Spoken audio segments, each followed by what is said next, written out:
Listen close now, children of dust and remembrance. Come near the dying fire, for this memory don't take kindly to wind. It comes heavy, carrying the scent of hot iron and sweat that never dried. I speak as one who inherited scars without seeing the lash fall, as one who heard the ocean moan in ship bellies and learned to count time by the creaking of chains. Some names sank in the Atlantic waters, swallowed by salt and silence. Madison crossed over. Not because the good Lord favored him special-like, but because certain souls carry something that even the deep blue can't drown. When them slave ships carved their bloody wake across the water, when mothers watched their babies disappear into the belly of floating coffins, when men forgot their true names and learned new ones spelled in iron. Even then, some names held on like roots gripping red clay. Madison's name came through the Middle Passage wrapped in prayers, spoken languages the white folks couldn't break. His grandmother, they say, was a conjure woman from the rice fields of Carolina, a root doctor who could read signs in the flight of crows and knew which herbs would ease a dying heart. She whispered that name into the wind before her boy was sold south, wrapped it in protection prayers and gopher dust, sent it floating on night air thick with Spanish moss and suffering.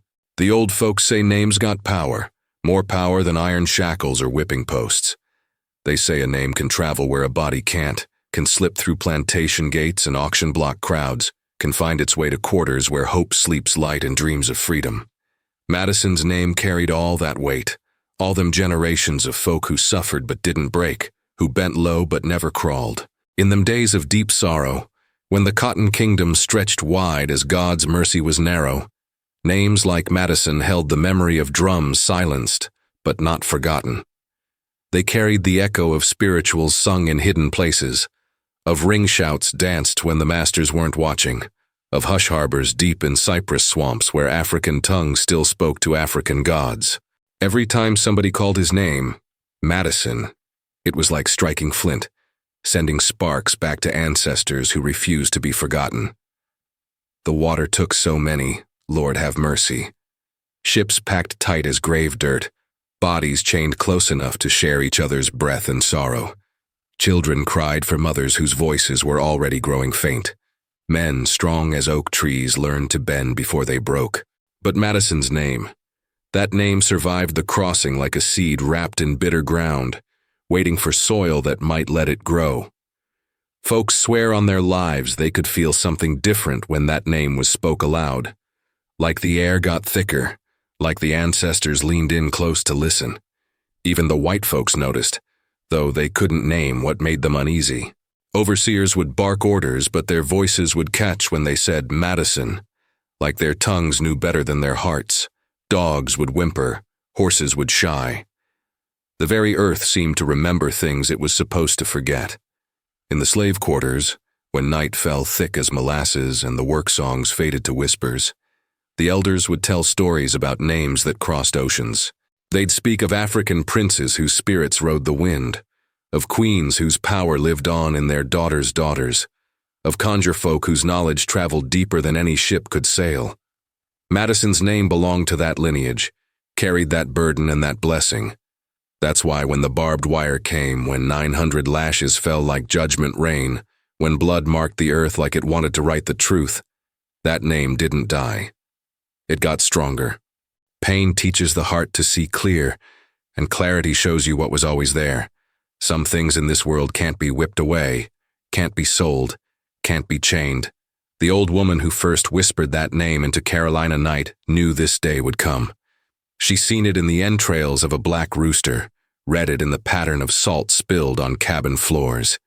She knew her blood would face trials that would test whether names truly got power, or if they just pretty sounds in ugly times. Madison carried all this without knowing, carried it like he carried cotton sacks and grief, and the weight of a world that said he wasn't human. But the name remembered, even when the man forgot. And on the night when everything changed, when the barbed wire taught its lesson and learned one in return, that name rose up like smoke from a praise house, like spirits called home, like justice delayed but not denied. The land was good, rich as promise and wide as sorrow, red clay earth that grew cotton like it was born to do nothing else, soil so fertile it seemed like God's own blessing, if you could forget whose blood watered it. Fields stretched beyond where the eye could rest, white bowls heavy on green stalks, rows straight as coffin planks leading toward a horizon that held no freedom for folks like Madison. Cotton fields in the deep country of Georgia, where the sun burned mean and the air hung thick with heat and hopelessness. Acre after acre of white gold, they called it, though the only folk getting rich were the ones who never bent their backs in the scorching light. The earth gave everything: cotton, tobacco, rice in the low country, cane in Louisiana bottoms, gave everything except liberty for the hands that made it grow. Lord have mercy on the plantation system, built on bones and watered with tears. The big house sat on the highest ground, white columns gleaming like teeth in a skull. Porches wrapped around its belly where the master and his kin took their ease while field hands died slow in the heat below.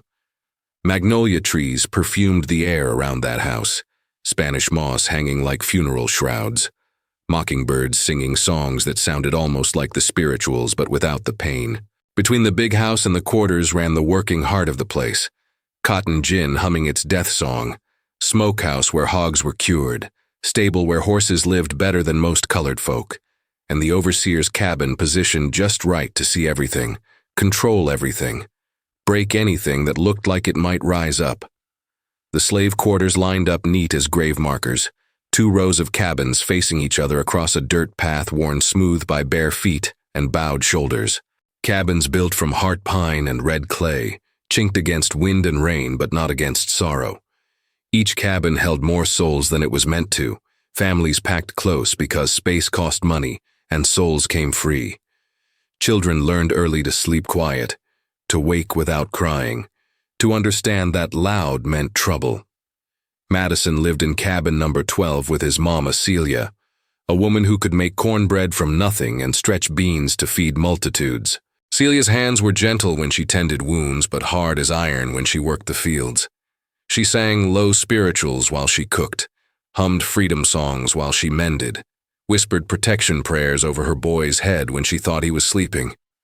Barbed wire surrounded everything, 4 strands of devil's teeth that caught moonlight and held it like frozen screams. That wire was new then, still sharp enough to cut deep, still hungry for blood.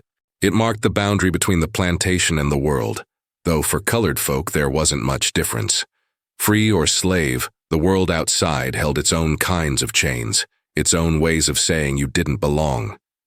The work bell rang before dawn, iron voice calling souls to labor that would break them slow. Field hands stumbled from their cabins like ghosts, feet finding familiar paths in the darkness. Cotton bags slung over shoulders, hose worn smooth by countless hands. The day's first prayers whispered to ancestors who walked these same rows in their own season of suffering. Madison knew every inch of those fields, every dip and rise of red earth, every place where the cotton grew thick and every spot where it came up thin. He knew where snakes liked to hide, where the overseer's horse would shy, where the creek ran closest to the fence line. A child learns his prison like other children learn their playground, maps every corner that might offer shelter or escape. The cotton gin squatted at the heart of it all like a metal spider, combing seeds from white fiber with teeth that never dulled. Its hungry mouth ate cotton all day, and spit out bales bound for ships, for mills, for markets where men in fine clothes traded lives disguised as goods. The gin song was relentless, a grinding hymn that said the same thing over and over. More, more, more. Overseers rode their horses slow between the rows, counting pounds and watching for any sign of resistance. They carried coiled whips like other men carried watches, tools of their trade worn smooth by constant use. Their eyes measured everything, how fast hands moved, how high heads were held, how much cotton each picker brought to the weighing station when the sun finally set. The plantation store sat between the big house and quarters, a temptation and a trap rolled into one. Credit for molasses, tobacco, cloth, always at prices that kept debt growing faster than wages. Slaves with skilled trades might earn small coins for Sunday work, but the store's ledger made sure those coins never added up to freedom. Every purchase was recorded in the master's book, Every debt another link in chains that couldn't be seen but held just as tight. Sunday brought its own rhythm, the only day when work songs might give way to spirituals sung with full throat and open heart. Even then, freedom had limits. Pass required to leave plantation ground. Prayers supervised by white ministers who preached obedience from pulpits built on slavery's profits. The real worship happened in secret, in brush arbors deep in swampland, where African drums could still speak to African hearts. Evening found Madison sitting on his cabin's doorstep, watching fireflies write secrets in the gathering dark. His mama would hum while she worked by oil lamplight, mending clothes or braiding sweetgrass into baskets that carried more than cotton. The night sounds rose around them, mockingbirds still singing, hounds baying somewhere in the distance, and underneath it all, the soft murmur of voices sharing the day's sorrows and small victories. This was the world that shaped Madison, taught him to read signs in the flight of crows and the color of morning sky. Good land, cursed with evil purpose. Rich earth, poisoned by human bondage. Beautiful country, ugly with the stain of slavery that no amount of rain could wash clean. Childhood on the plantation was stolen time, sweet moments grabbed between sorrows like blackberries picked from thorny vines. Madison learned early that little colored boys don't stay little long, that tender years get cut short by cotton quotas and master's whims. But in them fleeting seasons before his hands got hard and his back got bent, there were still whispers in the night, stories passed down like precious seeds, tales that taught him who he was beneath the name they called him to his face. In the quarters after dark, when the day's heat finally broke and work songs faded to memory, the old folks would gather children close and speak in voices soft as prayer. Celia would hold Madison on her lap while Aunt Dinah, oldest soul on the plantation, would tell stories that weren't supposed to be told. Memories that masters tried to kill but couldn't quite murder. "Listen close, baby boy," Aunt Dinah would whisper, her voice carrying the weight of 7 decades spent watching children sold away like cattle. "I'm gonna tell you about the auction block, about the day hearts get split wide open and families scatter like leaves in a hurricane wind." Madison was maybe 5 summers old when he first heard tell of Charleston's slave market, where human flesh got weighed and priced like bales of cotton.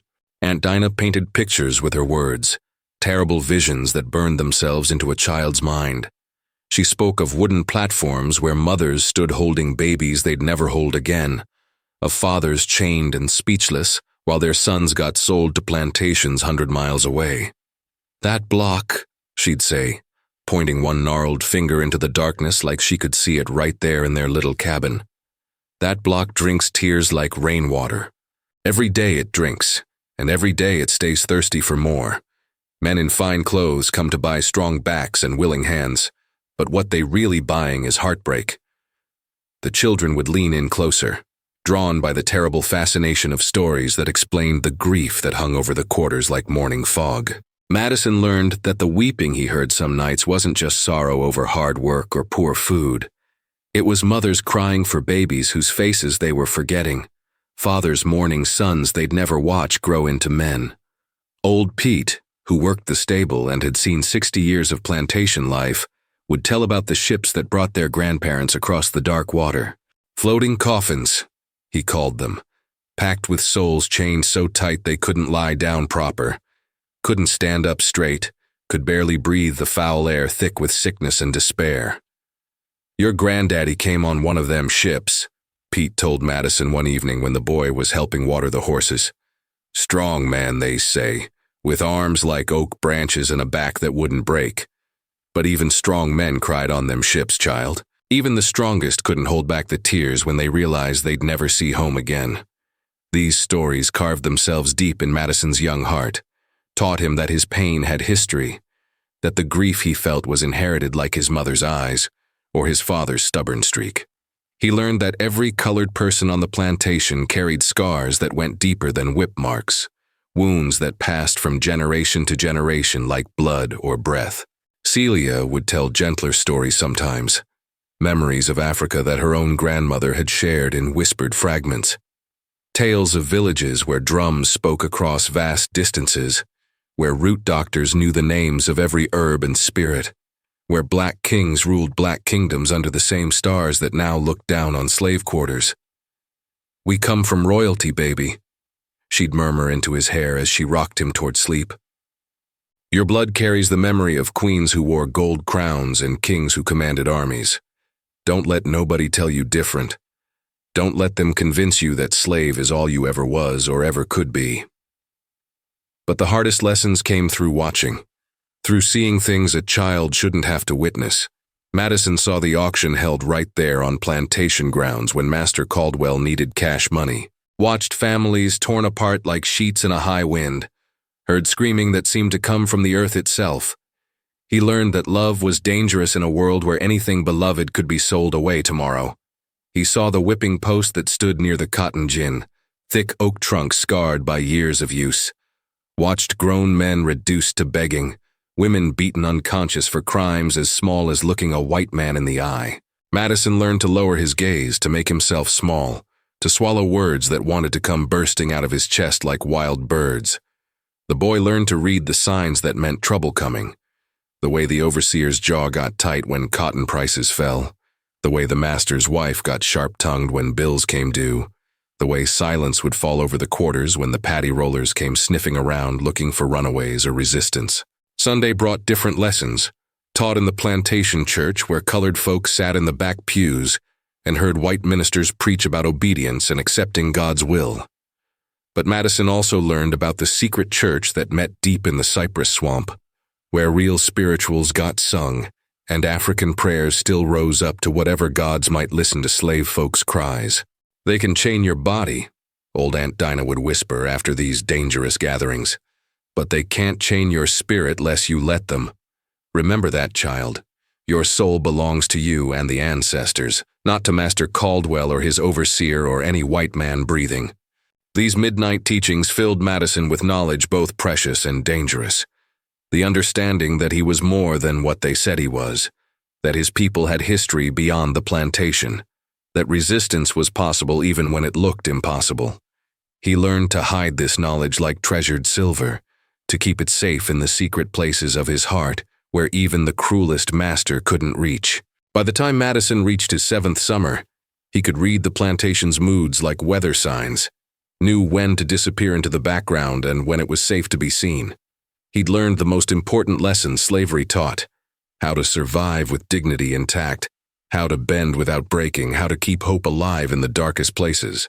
But childhood was ending, and harder lessons waited in the cotton fields where boys became men under the burning sun, where the real education in suffering was just beginning, and where Madison would learn whether the strength his mama claimed lived in his blood was real enough to withstand what was coming.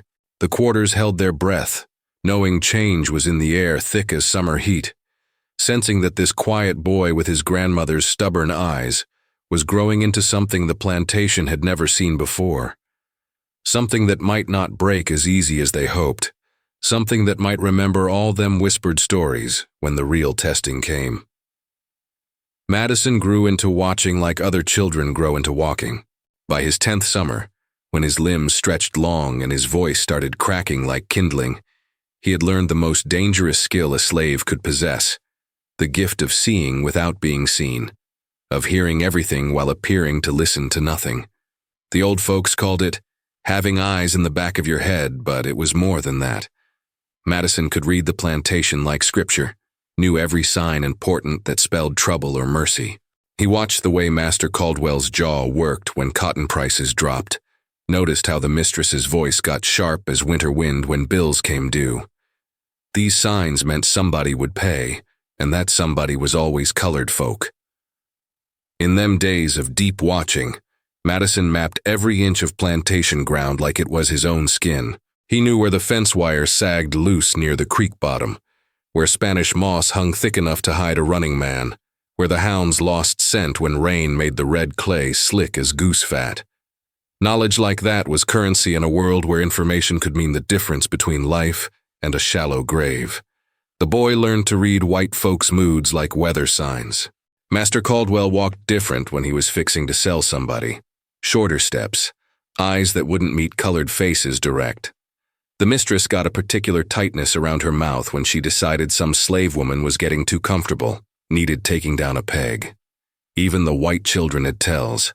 They got extra cruel right before their daddy delivered punishment, like meanness was something that trickled down from the big house to the quarters.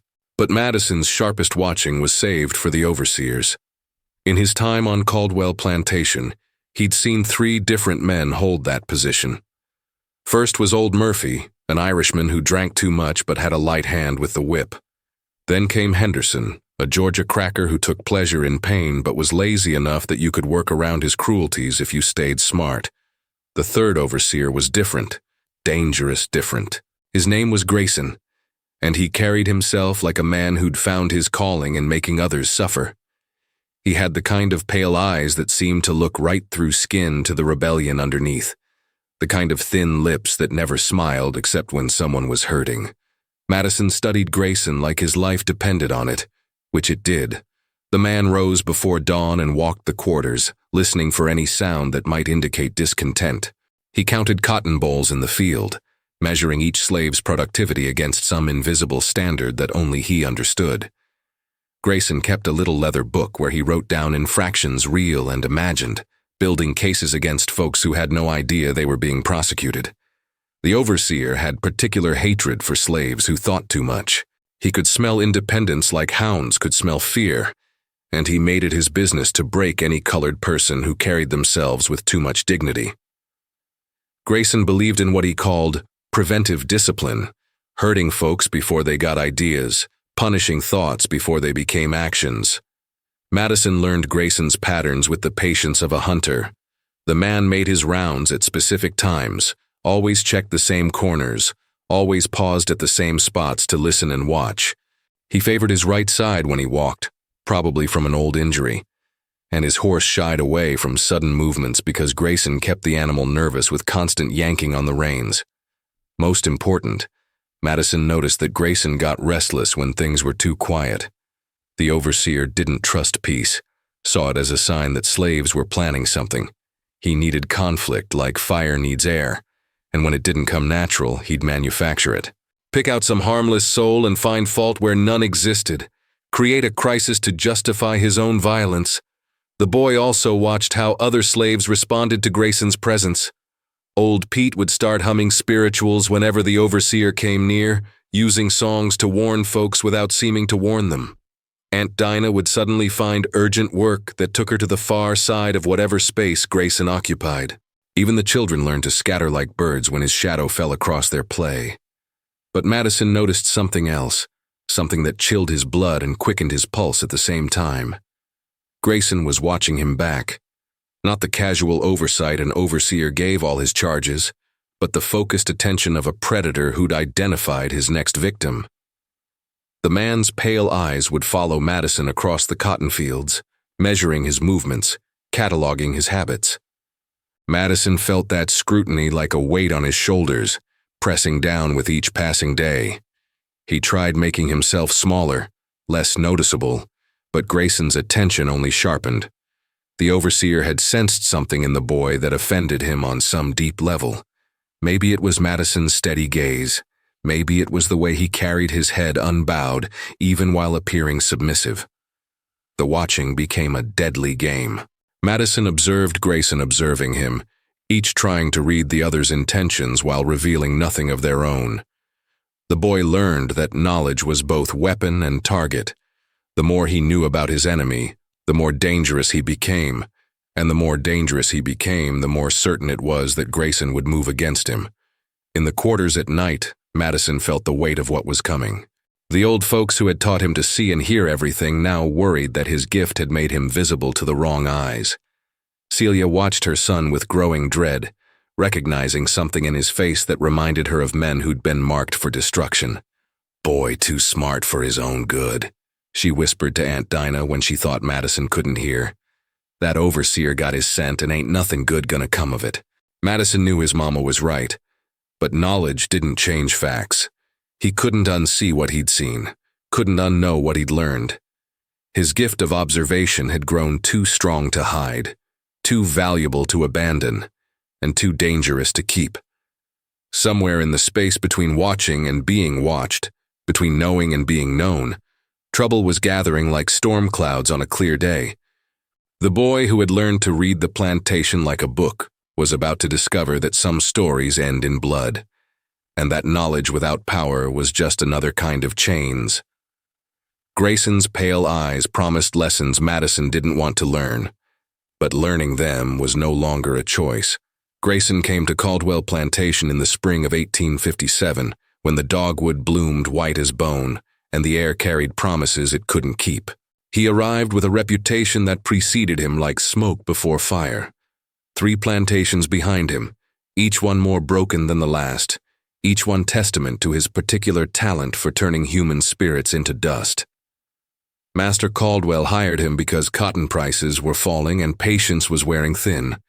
The previous overseer, Henderson, had been too soft, they said, too willing to let small infractions slide, too quick to accept excuses when quotas came up short. What the plantation needed, according to Caldwell's calculations, was a man who understood that fear was more valuable than kindness, that broken spirits picked more cotton than proud ones. Grayson was thin as a fence post and twice as rigid, with pale hair that looked like corn silk bleached white by too much sun. His face was all sharp angles, pointed chin, knife-blade nose, cheekbones that cut shadows even in full daylight. But it was his eyes that marked him as different, gray as morning fog and just as cold. Eyes that looked at colored folks like they were cattle to be managed rather than human souls to be acknowledged. He rode a dappled gray mare that had learned to be as mean as her master, a horse that would snap at anyone who came too close and kick without warning. The animal's temperament suited Grayson's purposes. He wanted everything around him edged with menace, wanted even his mount to serve as a reminder that gentleness was a luxury slaves couldn't afford. From his first day on Caldwell Plantation, Grayson made it clear that he intended to run things different. He gathered all the field hands before dawn and delivered a speech that chilled hearts like winter wind. His voice was soft, almost conversational, which made his words cut deeper than shouting would have. "I know what you thinking," he said, gray eyes moving across faces like searching fingers. "You thinking this new overseer gonna take time to learn your ways, gonna ease into things gradual like. But you thinking wrong. I already know everything I need to know about managing colored folk, and what I know is this: give an inch, lose a mile." He explained his philosophy with the patience of a preacher delivering sermon. Every slave had exactly one purpose: to make Caldwell Plantation profitable. Any energy spent on anything else was theft, pure and simple. Any moment not devoted to cotton was rebellion. Any thought that didn't center on work was dangerous thinking that needed correcting. "I can smell disobedience," he continued, and his horse stamped as if in agreement. "Can smell it like smoke on the wind, like rot in good wood. Don't matter how well you think you hiding it, how humble you act, how low you keep your eyes. Disobedience has a scent, and I got the nose for it." Madison stood in that crowd of field hands, feeling Grayson's gaze pass over him like cold fingers testing for fever. Even then, in that first meeting, the boy sensed something predatory in the overseer's attention, something that lingered on him longer than necessary. It was like being marked by a wolf that had decided you might make good hunting later on. Grayson's methods revealed themselves over the following weeks. He instituted daily inspections of the slave quarters, searching for contraband that ranged from hidden food to books, to anything that might suggest slaves were thinking beyond their immediate tasks. He established new quotas that pushed everyone past their limits, then punished shortfalls with mathematical precision. But his particular genius lay in reading the subtle signs of resistance. Grayson could detect insubordination in the tilt of a head, rebellion in the pace of walking, defiance in the way someone breathed. He had an uncanny ability to identify the natural leaders among the slaves, the ones other folks looked to for guidance or comfort, and he made it his business to break them publicly. "Pride," he would say while delivering punishment. "Pride is the root of every problem on a plantation. Take away a slave's pride, and you got yourself a productive worker. Let pride take root, and you got yourself a rebellion waiting to happen." Madison watched Grayson work his particular brand of evil with the fascination of a student studying something both terrible and instructive. The overseer never acted out of passion, never lost his temper, never showed any emotion except a cold satisfaction when his methods proved effective. Every cruelty was calculated, every punishment designed to teach lessons that went beyond the immediate victim. The man had an especial hatred for slaves who seemed to think too much. He could sense intelligence like some folks could sense weather changes, and he viewed it as a threat that needed eliminating. Grayson believed that thinking slaves were dangerous slaves, that any mental activity beyond the immediate requirements of cotton cultivation was subversive by nature. Madison felt that scrutiny intensifying as weeks turned to months. Grayson would appear suddenly at his shoulder while he worked, watching his technique, measuring his output, listening to his breathing. The overseer asked questions that seemed casual but carried hidden weight. How long had Madison been on Caldwell Plantation? Who had taught him to pick cotton so efficiently? Did he ever wonder about life beyond the plantation boundaries? The boy learned to deflect these inquiries without appearing evasive, to answer honestly while revealing nothing important. But he could feel Grayson's suspicion growing like a tumor, fed by every display of competence, every sign that Madison possessed more intelligence than was comfortable for plantation management. Other slaves began avoiding Madison, sensing danger in his proximity.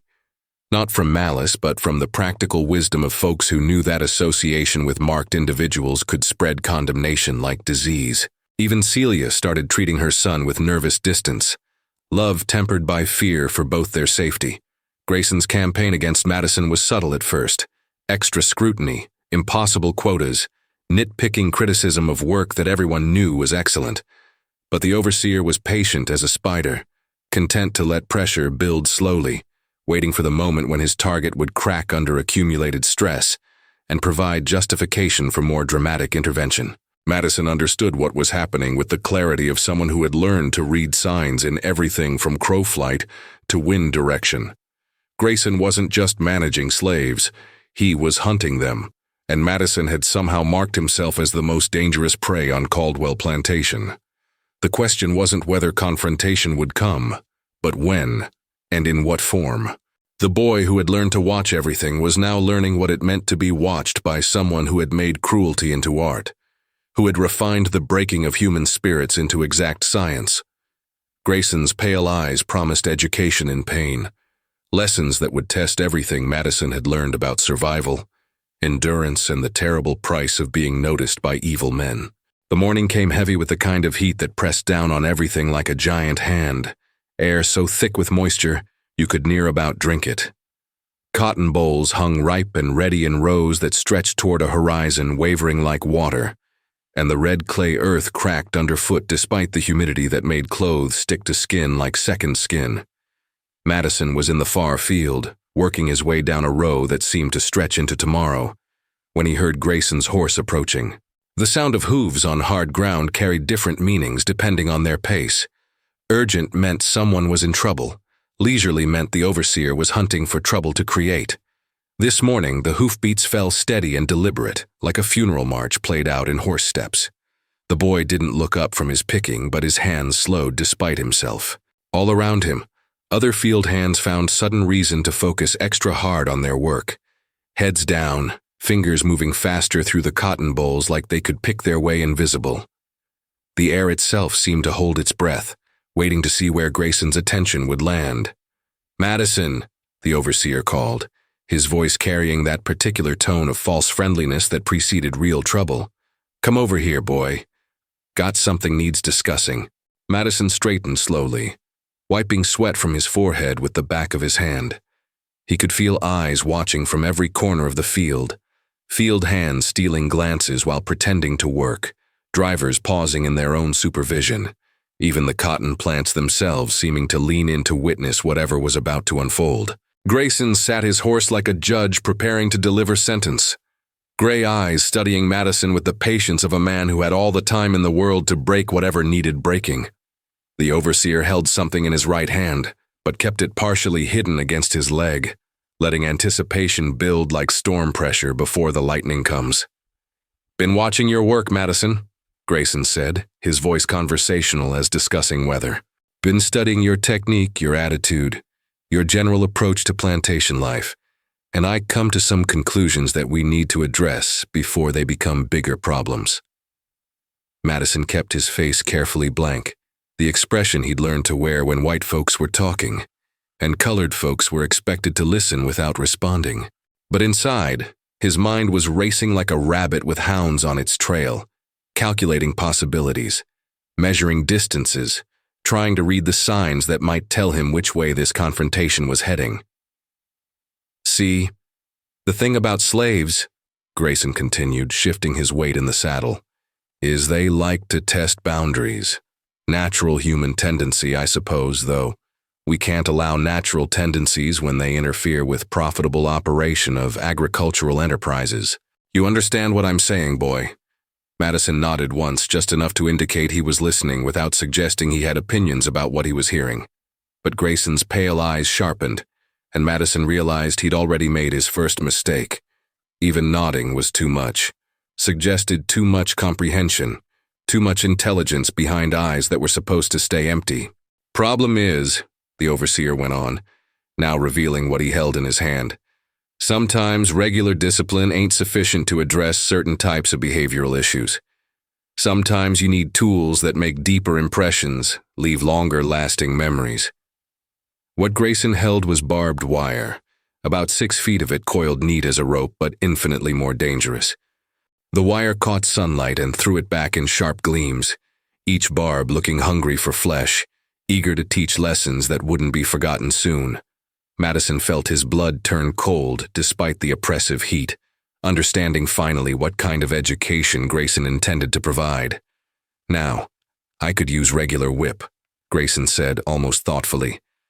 Leather does its job, teaches necessary lessons, sends appropriate messages to all concerned parties, but leather don't leave the kind of permanent reminders that certain individuals seem to require. The overseer's horse stamped nervously, sensing tension in its rider's body, maybe smelling the fear that was beginning to emanate from the field hands, who had stopped all pretense of working, and were now openly staring at the drama unfolding before them. Even the drivers had gone quiet, recognizing that they were witnessing something beyond routine plantation discipline. Madison understood with crystalline clarity that this moment had been building since Grayson's first day on Caldwell Plantation. The overseer had identified him as a threat that needed eliminating, not because of anything Madison had done, but because of something he was: intelligent, observant, unbowed in some fundamental way that Grayson found intolerable. Wire like this, Grayson continued, holding up the coiled barb so they caught and scattered light like broken glass. Wire like this teaches lessons that go deeper than skin, deeper than muscle, all the way down to the soul where pride lives. And pride, as I've mentioned before, is the enemy of profitable agricultural enterprise. The choice of barbed wire wasn't random. It was symbolic, deliberate, designed to send messages that extended far beyond Madison himself. Every field hand watching would understand that Grayson was capable of cruelties that went beyond traditional plantation punishments, that he was willing to use tools that maimed as much as they educated. 900 lashes, Grayson announced, his voice carrying across the field like a bell tolling for the dead. 900, to be administered immediately, so that all present can witness the consequences of thinking too much, knowing too much, watching too much. The number fell into the heavy air like a stone into deep water, creating ripples of shock that spread outward through the assembled field hands. 900 lashes with leather would kill most men. 900 lashes with barbed wire would shred flesh from bone, would teach lessons written in scars that would never fade. Madison felt something shift inside his chest, like a door closing on one room of his heart, while another opened onto territory he'd never explored. This wasn't punishment for crime committed.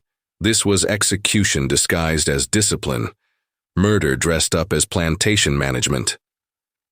Grayson intended to destroy him as an example to others, to turn his body into a text that other slaves could read and understand.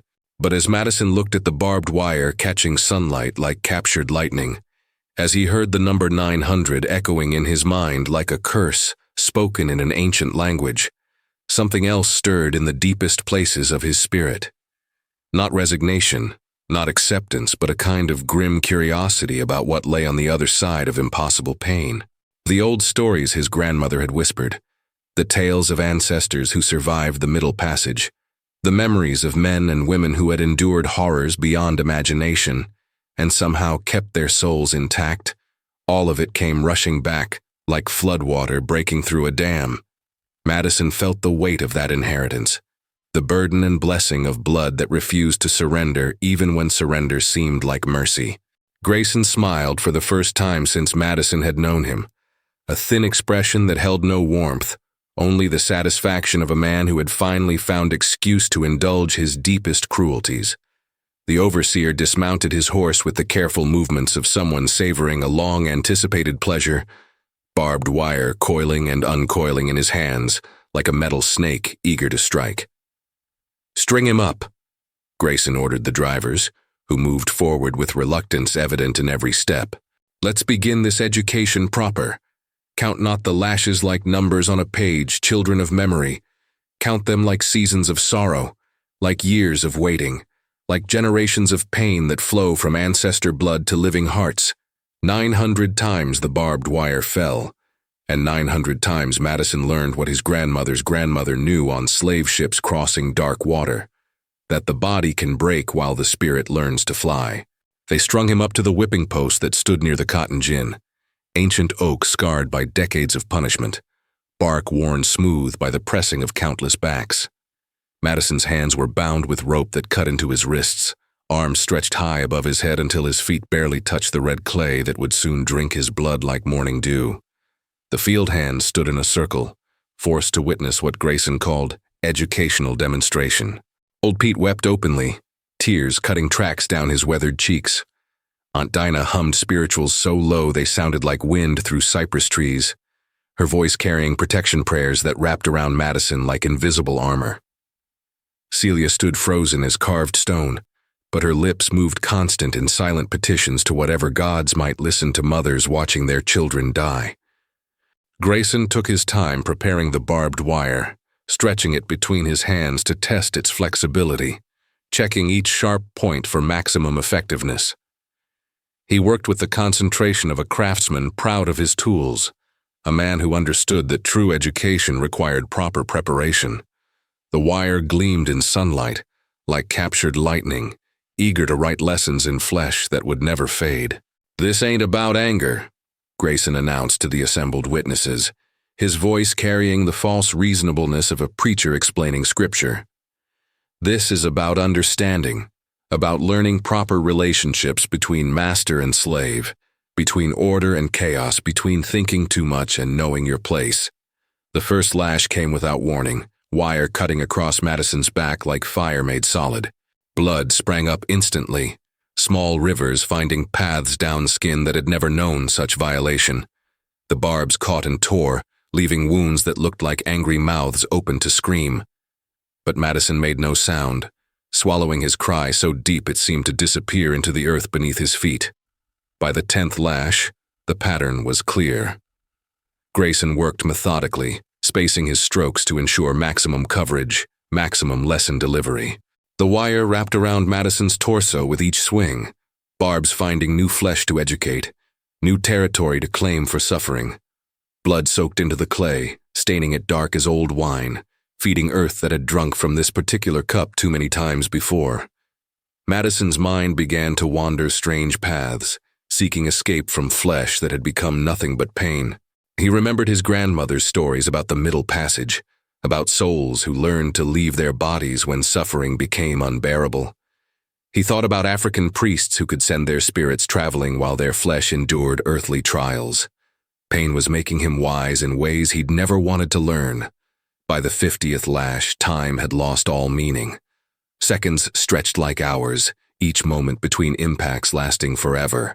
Madison's body screamed lessons that his mind translated into ancestral language. This was the price his people paid for existing, the tax demanded for breathing air that white folks claimed ownership of.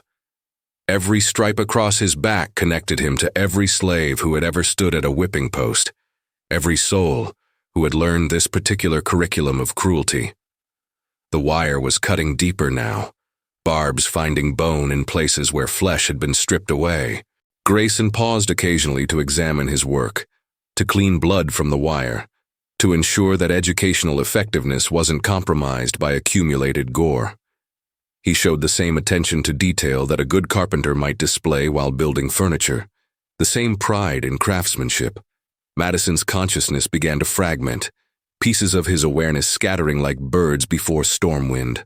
Part of him remained present, counting lashes, enduring pain, refusing to give Grayson the satisfaction of hearing him beg. But another part traveled, visiting places where barbed wire couldn't reach, cotton fields that existed before slavery, rivers that ran free before ownership, drums that spoke truth before silence was enforced. Around the 100th lash, something shifted. The pain was still there, still terrible, but Madison found himself observing it from a distance, studying his own suffering with the detachment of someone reading about events that happened to other people. His grandmother had told stories about warriors who could separate spirit from flesh during battle, who could fight while their souls soared with eagles. Madison was learning that skill the hardest way possible. Grayson's arm was tiring, but his determination never wavered. Sweat darkened his shirt despite the shade, and his breathing came harder, but he continued with the persistence of a man fulfilling sacred duty. The overseer understood that this punishment was about more than Madison. It was about establishing new rules for Caldwell Plantation, new expectations for slave behavior. By the 300th lash, Madison's back had become geography that told the story of slavery itself. Scars crossed scars like roads on maps of suffering, blood patterns that spelled out messages in languages only the oppressed could read. His body was being transformed into testimony, into evidence of what happened to colored folks who forgot their assigned place in the world order. The witnesses stood paralyzed by horror and helplessness, watching their strongest, smartest young man being systematically destroyed for the crime of existing with too much dignity. Children hid their faces against their mothers' skirts. Old folks whispered prayers in half-remembered African tongues. The very air seemed thick with grief, heavy with the weight of justice perverted into entertainment. Madison's mind traveled further from his body as the lashing continued, visiting ancestors who had survived their own impossible ordeals. He saw slave ships and auction blocks, cotton fields and rice paddies, all the places where his people had learned to endure unendurable things. Pain was teaching him that he belonged to a nation of survivors, citizens of suffering, who had somehow preserved their souls through centuries of systematic cruelty. By the 600th lash, even Grayson was showing signs of strain, but he continued with mechanical precision. The barbed wire had become an extension of his will, a tool for inscribing his philosophy directly onto human flesh. Madison's body was being transformed into a text that other slaves could read, a lesson written in scars about the consequences of intelligence, observation, and pride. As the numbers climbed toward 900, Madison felt something unexpected emerging from the depths of his agony. Not surrender, not broken acceptance, but a kind of grim clarity about what this moment meant. Grayson thought he was destroying a dangerous slave, but he was actually creating something more dangerous. A man who had learned to survive the unsurvivable, who had passed through death and emerged still breathing, still thinking, still remembering. The 900th lash fell like a period at the end of a terrible sentence, and Madison still hung from the post, blood running like red rain, body shredded but spirit mysteriously intact. Grayson stepped back, breathing hard, surveying his work with the satisfaction of a job completed. But Madison was still conscious, still counting, still watching. And in that moment of supposed triumph, Grayson saw something in the slave's eyes that chilled his blood. Not defeat, but education completed. Madison had learned lessons the overseer never intended to teach, had survived instruction that was meant to be fatal. They cut him down and left him like broken furniture, flesh hanging in tatters, blood pooling in red clay that seemed eager to drink what he was spilling. Madison hit the ground with a sound like wet laundry falling from a line, his body folded into shapes that bodies shouldn't make. The field hands scattered like leaves before hurricane wind, driven by Grayson's shouted orders and their own terror at witnessing what education looked like when delivered by expert hands. Celia was the first to reach him when darkness finally fell, and the overseer retired to his cabin. She came carrying rags torn from her own dress, carrying water in a cracked gourd, carrying prayers in languages she barely remembered but somehow still knew. Her son lay twisted like storm-broken timber, breath coming in gasps that sounded like last words trying to escape. "Baby," she whispered, touching his face with fingertips gentle as spiderweb, afraid that even the softest contact might push him over the edge into whatever country the truly broken visit and never return from. "Baby, you still here? You still with us in this world?" Madison's eyes opened, but they seemed to be looking at things Celia couldn't see, focusing on distances that stretched beyond the slave quarters, beyond the plantation boundaries, beyond the curved horizon where earth met sky. His lips moved without making sound, forming words in languages she recognized but couldn't translate. African tongues that their grandparents had whispered in dark ship bellies, root doctor incantations that conjure women used when calling spirits home. Aunt Dinah arrived with her bag of healing roots and herbs, remedies learned from old country medicine that worked better than white doctors' pills and powders. She took one look at Madison's shredded back and crossed herself 3 times, understanding immediately that this wasn't just about healing flesh. This was about calling a scattered soul back from whatever journey pain had sent it on. "Child's walking between worlds," she murmured to Celia while preparing poultices from herbs that had names like Life Everlasting and Resurrection Fern. "Bodies here, but spirits traveling. Seen it before during the worst times. Sometimes they come back, sometimes they don't. All we can do is keep the flesh alive and pray the soul decides to stay." They worked through the night, these women who had learned doctoring from necessity rather than education. They cleaned wounds with water blessed by secret prayers, packed cuts with moss that drew poison from infected places, covered everything with spider webs that stopped bleeding, and helped torn skin remember how to grow back together. Their hands moved with the sure knowledge of people who had seen bodies broken before and understood the delicate business of rebuilding human beings. Madison drifted in and out of consciousness, like a swimmer caught between surface and depth, never quite drowning but never quite breathing free either. In his lucid moments, he could see the women tending him with devotion that rivaled religious ritual. In his delirium, he traveled to places where ancestors waited to welcome him home, or send him back to finish business left undone. The fever came on the second night, heat that made his skin burn like fire despite the cool cloths they laid across his forehead. Madison's body fought infection that had taken root in wounds too numerous to count, his blood defending territory that barbed wire had claimed for suffering. Celia and Aunt Dinah took turns watching over him, measuring his breathing, listening for signs that the worst was passing or approaching. In fever dreams, Madison walked through cotton fields that existed before slavery, spoke with grandfathers who remembered freedom, learned songs that drums had sung before silence was enforced. The ancestors showed him visions of slave ships where men had survived Middle Passage by learning to leave their bodies, of auction blocks where mothers had protected their children's spirits by teaching them to hide inside themselves, of rice fields where root doctors had preserved African knowledge by disguising it as Christianity. "Your time ain't finished," his grandmother told him in dream language that felt more real than waking words.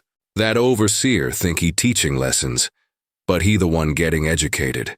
You survived what was meant to kill, learned what was meant to break. Now you got to decide what to do with knowledge that don't come free."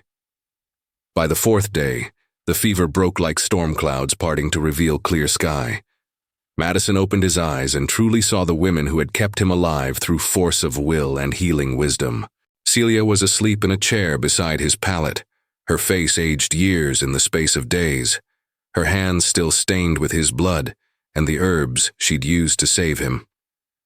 Aunt Dinah sat awake, watching him with eyes that seemed to look straight through flesh to whatever lived underneath.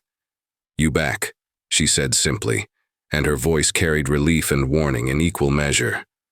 Question is, what you planning to do now that you here? Madison tried to speak but found his throat raw as scraped leather.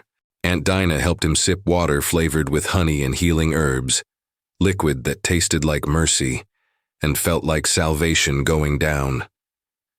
When he could finally form words, they came out changed, carrying weight they hadn't possessed before.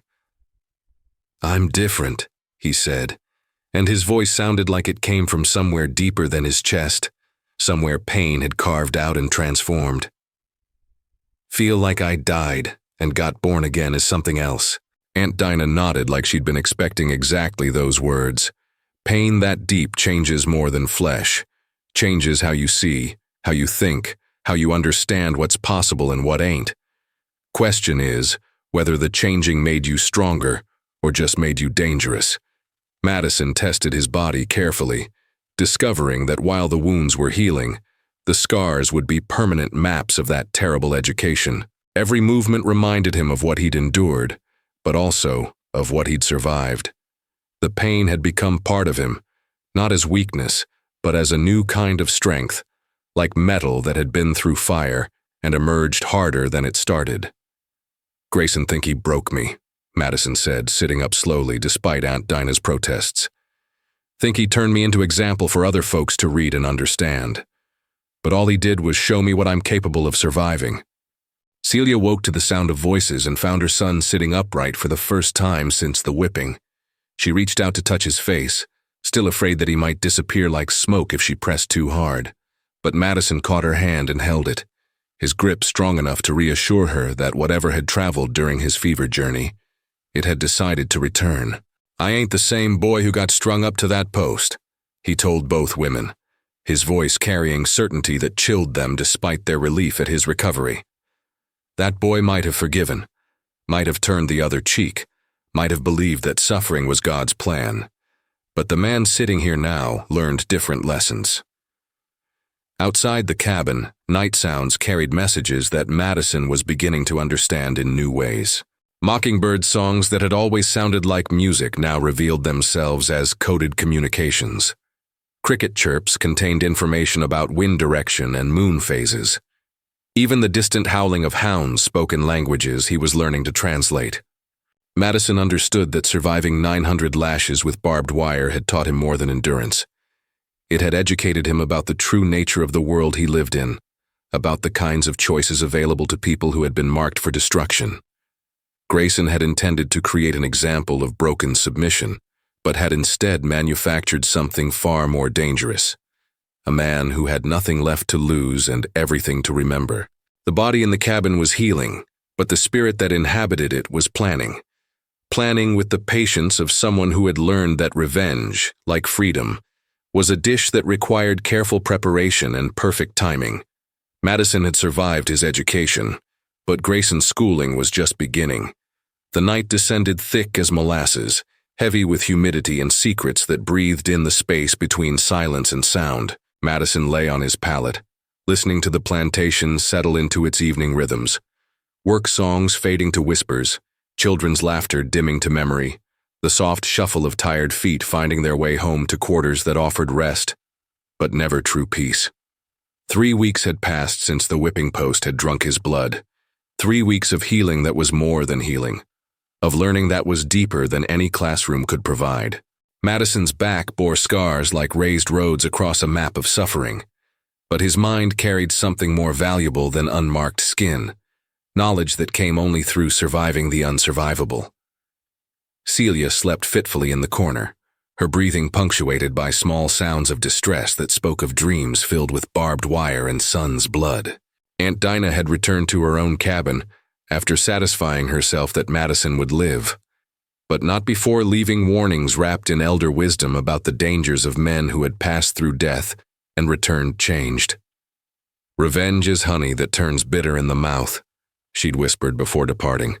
"Sweet when you taste it, poison when it settles in your belly. Make sure whatever you planning is worth what it's gonna cost." But Madison wasn't thinking about revenge, not in the way Aunt Dinah feared. What filled his mind was older than anger, deeper than hatred, more patient than any emotion white folks had names for. The ancestors had visited him during fever dreams, shown him visions that stretched back across ocean and time to places where justice wore different faces, carried different tools, spoke languages that predated the vocabulary of plantation discipline. His grandmother had taught him about African kings who could call lightning from clear skies, about queens who commanded armies with nothing but the power of their voices, about priests who could speak with spirits and make the dead walk among the living. Madison had always thought these were just stories, entertainment for children too young to understand the difference between truth and wishful thinking. But pain had educated him about the distance between impossible and inevitable. The midnight hour approached like Judgment Day, bringing with it the kind of silence that made small sounds seem loud as thunder. Madison rose from his pallet with movements slow and careful, testing his body's readiness for work that required more than healing.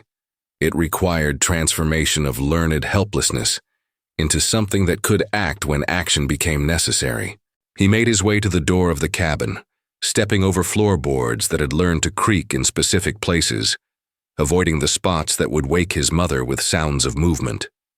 Outside, the night air carried scents of jasmine and honeysuckle that tried to disguise the underlying odors of fear and resignation that had soaked into plantation ground like spilled blood. Madison walked barefoot across packed earth that held the memory of countless footsteps, ancestors who had walked these same paths while carrying their own burdens of injustice, their own dreams of freedom, their own plans for survival in a world designed to break them.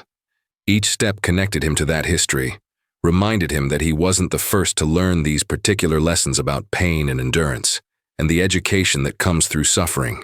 The cotton gin squatted in moonlight like a sleeping monster, its metal teeth gleaming with dew and old memories of human misery. Near it stood the whipping post, oak trunk scarred by decades of use, bark worn smooth by the press of countless backs. Madison approached it like he was visiting a grave, paying respects to the part of himself that had died there and been reborn as something else. He pressed his palm against the post, feeling the rough texture that had learned to taste blood, that had witnessed more education than any schoolhouse ever provided. The wood was cool under his touch, but he could sense the heat that lived inside it, the accumulated anger of everyone who had been bound to its trunk and taught lessons they had never volunteered to learn. "Thank you," he whispered to the post, words that might have seemed strange from the lips of someone who had suffered there. But Madison understood now that the whipping post had been his university, that 900 lashes had been his curriculum, that surviving what was meant to kill him had been his graduation into knowledge that couldn't be obtained through books or lectures. From the post, Madison made his way to the equipment shed where plantation tools slept through the night, waiting to be awakened for another day's work. He moved through shadows with the skill of someone who had learned to see in darkness, who had developed night vision through necessity rather than choice. The shed door opened soundlessly. Madison had oiled the hinges weeks ago, understanding even then that preparation was the foundation of any successful enterprise. Inside, coiled like sleeping serpents, waited the barbed wire that Grayson stored for special occasions. Rolls of it, enough to fence entire fields, enough to teach lessons to every slave on every plantation in the county if necessary. Madison studied the wire with new eyes, seeing it not as instrument of torture, but as tool that could serve different purposes when wielded by different hands. He selected a length of wire carefully, testing its flexibility, checking the sharpness of its barbs, measuring its weight against the work he intended. The wire felt familiar in his hands now, no longer alien and terrifying, but somehow natural, like he had been born knowing how to handle such tools. Pain had introduced them properly, made them intimate friends rather than casual acquaintances. Madison coiled the selected wire with the same care that Grayson had shown, understanding now that attention to detail was what separated effective education from mere brutality. He had learned about patience during his recovery, about the value of preparation, about the difference between acting from anger and acting from clarity of purpose. The ancestors whispered guidance as he worked, voices that came not from outside but from the deepest places in his own spirit. They reminded him about African metalworkers who had forged tools that served multiple purposes, about griots who had preserved knowledge by hiding it inside stories that seemed harmless, about warriors who had learned to use their enemies' weapons more effectively than the enemies themselves. As Madison prepared his tools, he thought about the lessons that pain had taught him, about the geography of suffering that now covered his back like a raised map of slavery itself, about the way 900 lashes had connected him to every slave who had ever stood at a whipping post, about the understanding that some knowledge could only be acquired through experience that left permanent marks on both body and soul. But mostly he thought about Grayson, sleeping peacefully in his cabin, confident that his educational demonstration had achieved its intended purpose. The overseer believed he had broken a dangerous slave, eliminated a threat to plantation order, created an example that would ensure proper behavior from other colored folks. Grayson thought the lesson was finished, the curriculum complete, the grades already recorded in whatever ledger he used to track such things. Madison smiled in the darkness, an expression that would have chilled Grayson's blood if he could have seen it. The overseer was about to discover that some educations were more extensive than others, that some lessons took longer to complete than a single day's whipping, that some students were more dedicated to their studies than their teachers ever imagined possible. The wire coiled perfectly in Madison's hands, ready for work that would complete his education and begin Grayson's. Outside the shed, night sounds carried messages about wind direction and moon phases, about the sleeping patterns of plantation guards, about the distance between cabins and the thickness of walls. Madison listened to these messages with ears that had learned to translate pain into wisdom, suffering into strength, helplessness into something that would soon prove itself very powerful indeed. The night that had begun with healing was about to become a night of teaching, where lessons learned in agony would be shared with the man who had thought himself the only educator on Caldwell Plantation. Madison stepped into shadows that seemed eager to embrace him, carrying tools that had been consecrated by his own blood, walking toward an appointment that had been scheduled the moment 900 lashes failed to break what they were meant to destroy. Madison moved through the night like smoke given form, carrying his coiled burden with the reverence of a priest bearing sacred relics. Each step was measured, calculated, placed with the precision of someone who understood that noise could mean discovery, and discovery could mean death before education was complete. The barbed wire rested easy in his hands now, no longer foreign but familiar as his own heartbeat, transformed from instrument of torture into tool of instruction. Grayson's cabin sat apart from the slave quarters, positioned to overlook the cotton fields while maintaining comfortable distance from the folks he was paid to manage. It was a modest structure by white standards, but luxurious compared to the quarters. Wooden floors instead of packed earth, glass windows instead of open holes, a stone chimney that drew smoke properly instead of filling rooms with choking fumes. Madison had studied that cabin during his recovery, mapping its approaches from his pallet while pretending to sleep. He knew which floorboards creaked underfoot, which window latches were loose, which door hung crooked enough to rattle in strong wind. Knowledge gathered during long nights when pain kept sleep at bay, when healing gave him time to observe and remember every detail that might prove useful when the time for action came. The overseer's horse stood tied outside, a gray mare that had learned to be as mean as her master. Madison approached the animal with slow movements, speaking to her in whispers that carried old country horse talk, words his grandfather had used to gentle stubborn mules and skittish colts. The mare's ears twitched, but she didn't stamp or whinny, sensing something in Madison's voice that commanded attention without demanding fear. Moonlight filtered through Spanish moss that hung like funeral shrouds from ancient oaks, casting shadows that moved with wind patterns Madison could read like written text. Every shift of darkness told him about air currents and weather changes, about the thickness of clouds that might hide or reveal light when he needed concealment most. The night itself was cooperating, offering the kind of darkness that made careful work possible. Madison tested the cabin's foundation with gentle pressure, finding the spots where weight would be supported without sound. The structure was well built by plantation standards, but every building had weaknesses, places where wood had dried unevenly or settled in ways that created opportunities for silent entry. He had learned patience during his recovery, understood now that rushing was the enemy of effective action. Through a crack in the shuttered window, Madison could see Grayson sleeping on a rope bed, mouth open, snoring with the confidence of a man who believed himself perfectly safe. The overseer's clothes hung on wooden pegs, work shirt stained with other people's sweat, leather belt worn smooth by constant use, boots that had walked through more blood than mud. His whip coiled on a chair within easy reach, ready for the next day's education. Madison studied his enemy's sleeping form with the detachment of someone examining a problem that required solving, rather than a person who needed killing. Grayson looked smaller in sleep, less fearsome without his pale eyes open and calculating. But Madison remembered the feel of those eyes watching him work, measuring his movements, cataloging signs of intelligence that the overseer found threatening. The cabin's interior was visible through gaps where chinking had fallen from between logs, spaces wide enough to observe but not quite wide enough to provide entry. Madison could see the overseer's personal effects: a bottle of whiskey on a rough table, papers that probably recorded slave infractions and cotton quotas, a daguerreotype of some pale woman who might have been wife or sister or mother. These details made Grayson human in ways that Madison found neither comforting nor disturbing, just information to be noted and stored. This wasn't fury that moved Madison through the darkness, wasn't blind rage seeking outlet through violence. This was calculation pure and simple, mathematics worked out in pain and blood and sleepless nights spent planning.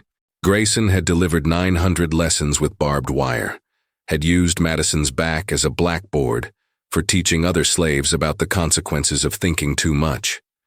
Now it was time for the overseer to learn what happened when education was administered by someone who had survived the curriculum. Madison tested the cabin door with fingers that had learned to read wood grain and metal stress during long hours of enforced stillness. The latch was simple, designed to keep out casual intruders rather than determined visitors. He worked the mechanism with patience born from understanding that hurried actions created unnecessary noise, that successful completion required attention to details that separated effective education from crude revenge. Inside the cabin, Grayson shifted in his sleep, muttering words that Madison couldn't understand, but recognized as the kind of talk that came from troubled dreams. Perhaps the overseer's conscience carried more weight than his waking behavior suggested.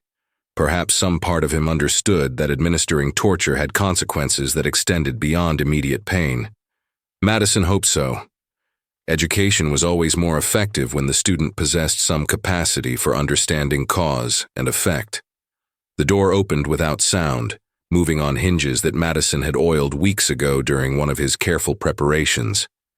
He stepped across the threshold like he was entering church, with reverence for the sacred work that was about to be accomplished, understanding that this moment would transform both teacher and student in ways that neither had anticipated when their educational relationship began.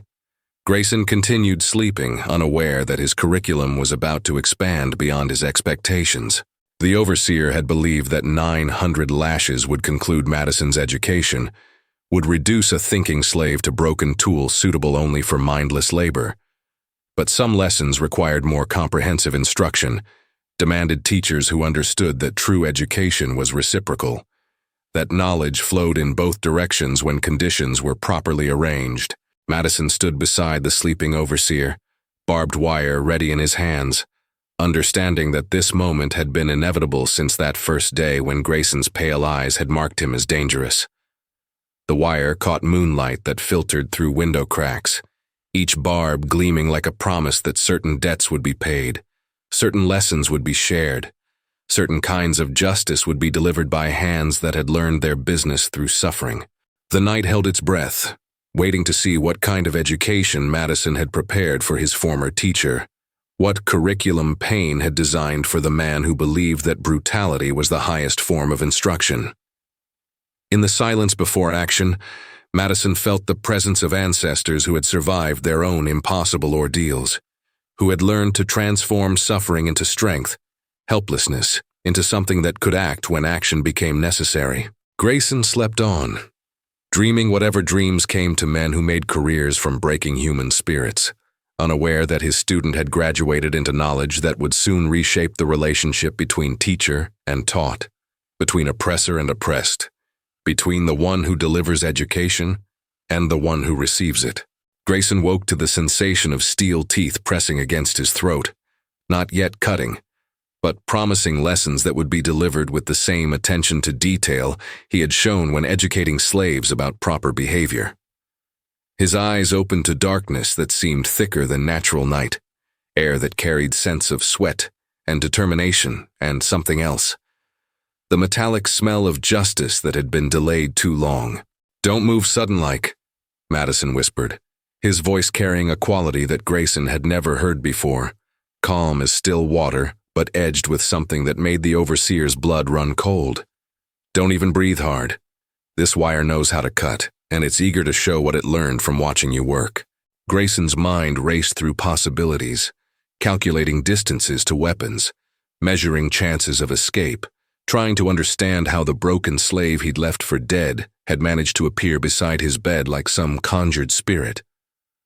The barbed wire pressed closer against his neck, not quite breaking skin but making its presence unmistakably felt, each tiny spike a promise of pain that could be delivered instantly if the situation required such education. "You remember this wire," Madison continued, his voice steady as preacher delivering well-practiced sermon. "Remember how it felt in your hands when you were teaching lessons about knowing proper place, about the consequences of thinking too much. Now it's going to teach you something different." The overseer tried to speak, to issue orders or threats or bargains, but Madison increased the pressure just enough to discourage conversation. Grayson understood immediately that talking was not part of this curriculum, that his role in this educational experience was to listen and learn, rather than instruct or command. "See, the thing about wire like this," Madison said, beginning to coil additional lengths around Grayson's wrists with movement slow and deliberate, "is that it's got memory. Remembers every lesson it delivered, every stripe it cut, every drop of blood it tasted, and it's been wanting to share that knowledge with the man who taught it such effective techniques." Grayson felt steel teeth biting into his wrists as Madison secured the bindings, understanding now what the slave intended but helpless to prevent it. The wire was applied with the same methodical precision that Grayson himself had used, each coil placed for maximum effectiveness, each barb positioned to deliver optimum instruction. The overseer was receiving education in his own techniques, learning from a student who had studied his methods with the attention that comes only through personal experience. 900 times this wire taught me lessons," Madison whispered as he worked, his voice carrying the weight of someone recounting sacred history. 900 times it showed me what happens when a man decides another man needs breaking. But wire don't care about the color of skin it's cutting. Don't care about master or slave when it's doing its teaching. Wire just knows how to deliver pain, how to write lessons in flesh that won't be forgotten soon. Madison wrapped the wire around Grayson's ankles, then connected it to the bindings on his wrists, creating a configuration that made movement impossible, without causing the barbs to dig deeper into flesh. It was expert work, demonstrating knowledge that could only be acquired through intimate familiarity with such restraints, understanding that came from being on the receiving end of similar instruction. "You taught me about patience," Madison continued, testing the security of his bindings with the thoroughness of someone who understood that attention to detail was what separated effective education from mere cruelty. "Taught me about endurance, about surviving what's meant to kill. Taught me that some lessons take time to learn proper, that rushing through curriculum leads to incomplete understanding." Grayson's breathing had become shallow, quick pants that spoke of panic beginning to override the confidence that had carried him through years of managing human property. The overseer was learning what it felt like to be helpless in the hands of someone who held absolute power over pain and mercy, someone who could deliver education with the same methodical precision that Grayson had prided himself on. "But the most important lesson you taught me," Madison said, beginning to tighten the wire with small, calculated movements, "was that some folks need more comprehensive instruction than others. Some folks don't learn from watching other people suffer. They need personal experience before understanding really takes root. The barbs began to find flesh, drawing blood that ran down Grayson's arms like red ink writing lessons in a language the overseer was just beginning to learn how to read. Madison worked with the same patience he had used when picking cotton, the same attention to detail he had applied to every task that plantation life required, understanding that effective education demanded proper pacing and careful attention to student response. You remember telling folks that pride was the enemy of profitable agricultural enterprise, Madison whispered as the wire continued its work. Remember saying that thinking slaves were dangerous slaves, that any mental activity beyond cotton cultivation was subversive by nature. Well, you was right about one thing. Thinking is dangerous when it's done by people who got good reasons to think hard about justice. Grayson tried to scream but found that the wire configuration around his neck made loud noise inadvisable, that any attempt to call for help would result in education he wasn't prepared to receive. The overseer was learning about the helplessness that came with being completely at another person's mercy, about the way fear could freeze rational thought and reduce even the most confident man to whimpering creature. Madison continued his work with the methodical precision of someone completing a long-planned project, each movement calculated to deliver maximum instruction with minimum waste. The wire tightened by degrees, barbs finding new territory to educate, writing lessons in flesh that would be permanently recorded.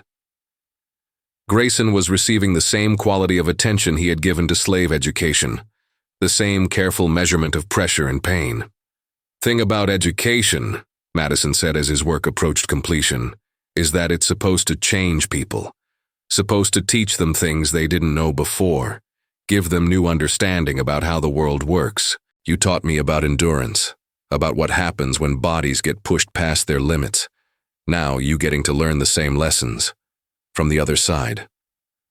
The wire reached the point where instruction became irreversible, where education transcended mere pain and entered territory that changed fundamental understanding about power and helplessness, about cause and effect, about what happened when someone who had been marked for breaking refused to stay broken. Grayson's eyes held the same expression Madison had seen in mirrors during his recovery, the look of someone discovering that the world contained more pain than they had imagined possible, that survival required resources they weren't sure they possessed. The overseer was learning what it meant to be educated by someone who had graduated from his particular curriculum and decided to pursue advanced studies. Madison completed his work with the same satisfaction that any good teacher felt when watching a difficult student finally grasp important concepts. The lesson was thorough, comprehensive, delivered with attention to detail that would ensure proper retention. Grayson would remember this education for however long memory was permitted to last, would understand in his final moments what 900 lashes felt like when delivered by barbed wire, guided by hands that had learned their business through personal experience. The man who whips others forgets that his own flesh bleeds just as red, tears just as easy, teaches just as well when wire finds its target. Dawn came different to Caldwell Plantation on the morning after education changed teachers. The sun rose same as always, painting red clay and cotton fields with light that should have looked familiar.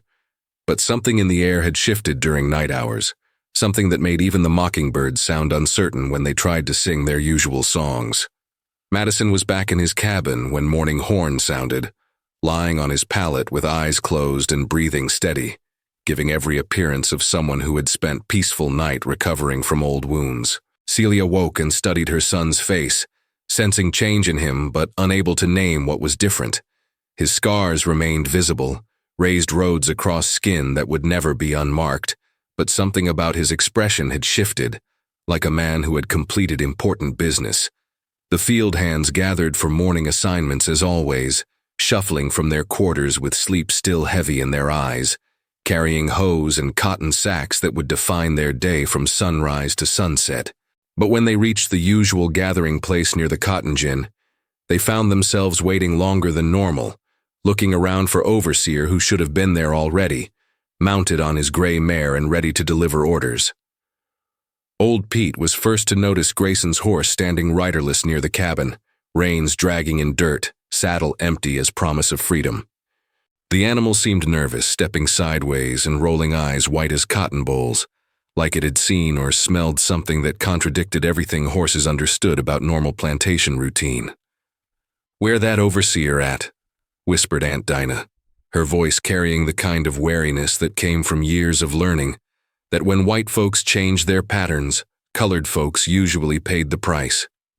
"Man always here before horn sounds, always ready to start riding and commanding. Something ain't sitting right." The field hands clustered together like sheep sensing wolves nearby, uncertain whether Grayson's absence meant unexpected mercy or trouble brewing somewhere beyond their ability to see. Plantation life had taught them that disruption of routine usually spelled difficulty for slaves, that changes in white folks' behavior often translated to increased suffering for everyone else. Master Caldwell emerged from the big house wearing the kind of expression that suggested his morning coffee hadn't set well, his face carrying the irritation of man whose carefully ordered world had developed unexpected complications. He walked toward the overseer's cabin with steps that grew more determined as he noticed details that didn't align with normal plantation operations. "Grayson," he called, voice carrying across fields where cotton plants stood ready for picking, but workers remained idle, waiting for direction that wasn't coming. "Grayson, where the hell are you? These slaves ain't gonna manage themselves." But no answer came from the cabin.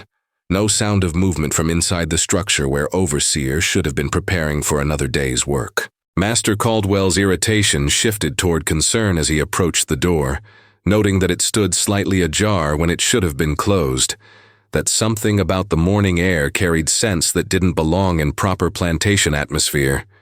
The slaves watched from distance as Master Caldwell pushed open the cabin door and stepped inside, heard the sharp intake of breath that suggested discovery of something unexpected. Moments later, the master emerged moving faster than anyone had seen him move before, face pale as cotton fiber, eyes wide with expression that mixed shock and fury in equal measure. "Jesus Christ," Caldwell muttered, loud enough for nearby slaves to hear, though none of them would dare acknowledge that they had listened to white man's private exclamations. "Jesus Christ Almighty." Word spread through the quarters faster than fire through dry grass, traveling in whispers and significant glances, in the kind of coded communication that slaves had perfected for sharing information that couldn't be spoken directly. Something had happened to Grayson, something that required Master Caldwell to ride hard toward town to fetch sheriff and doctor, something that changed the morning routine in ways that suggested the overseer wouldn't be giving orders today or any other day. Madison listened to these whispers from his palate, face showing no more interest than someone might display when hearing about weather in distant counties. But Celia noticed that her son's breathing had become easier since dawn. That tension he'd carried since the whipping seemed to have lessened overnight, like heavy burden had been lifted from shoulders that had learned to carry impossible weight. By noon, the truth was known, though never spoken directly. Grayson had been found in his cabin, bound with barbed wire that had delivered the kind of education he had specialized in providing to others, his body teaching lessons about what happened when pain was administered by someone who had learned the curriculum through personal experience. The overseer had graduated into death while completing coursework he had never volunteered to study. Sheriff arrived with questions that received no answers, conducting investigation among people who had perfected the art of seeing nothing, hearing nothing, knowing nothing.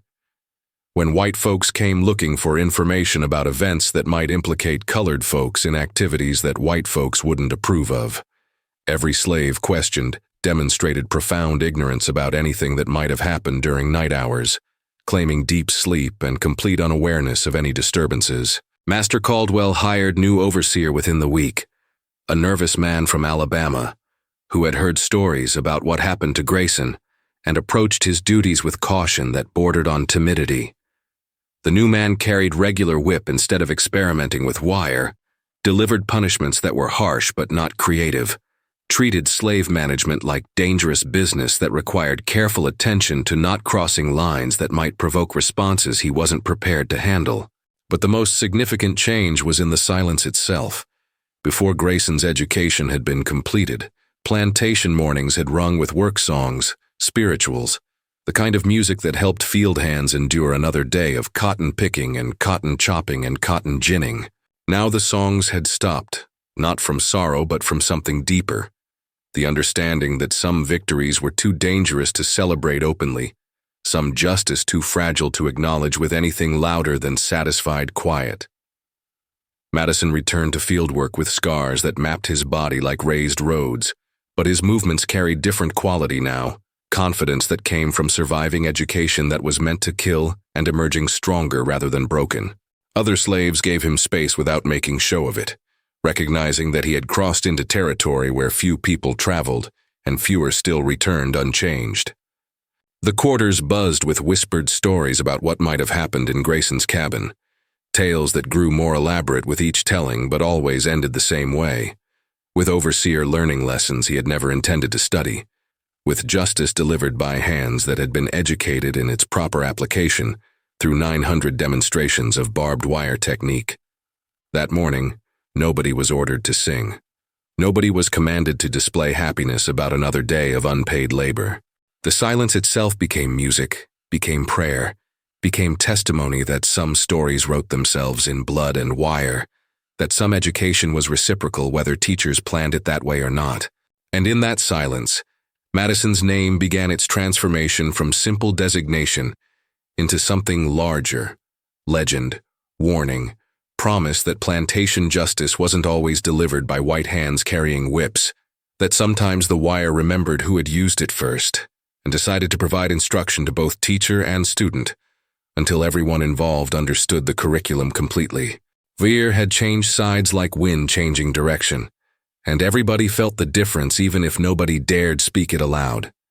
Names got power, children of dust and remembrance, power that travels further than bodies can walk, deeper than graves can hold, longer than lifetimes can measure.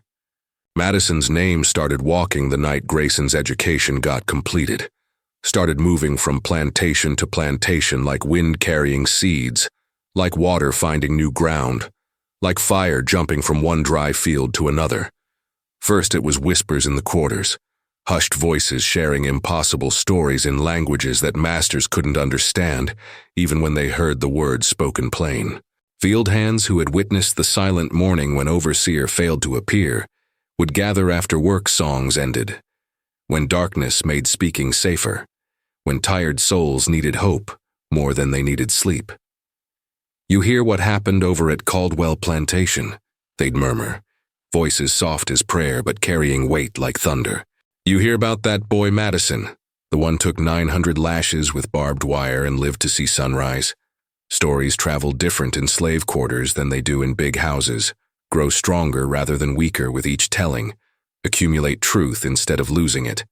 Every field hand who repeated Madison's story added something from their own understanding of suffering, their own knowledge of what it meant to survive what was designed to kill, their own dreams of justice delivered by hands that knew how to work wire better than the hands that first taught them. Word spread through the underground networks that connected plantation to plantation, carried by house slaves who heard white folks talking, by stable hands who listened while grooming horses, by conjure women who traveled between properties healing bodies and gathering information that might prove useful to folks who needed knowing things that weren't supposed to be known. Madison's name reached the rice fields of South Carolina, where Gullah folks remembered African kings and knew how to hide power inside humility. It traveled to Louisiana cane fields where root doctors practiced old country medicine and understood that some knowledge came only through surviving impossible ordeals. It found its way to Mississippi cotton plantations, where field hands sang work songs that encoded messages about resistance and endurance, and the kind of justice that didn't come from courtrooms. But names change when they travel, take on weight and meaning that original carriers never intended. Madison became Mad Madison to folks who needed their heroes larger than life. Iron Madison to those who understood that surviving barbed wire required more than human strength.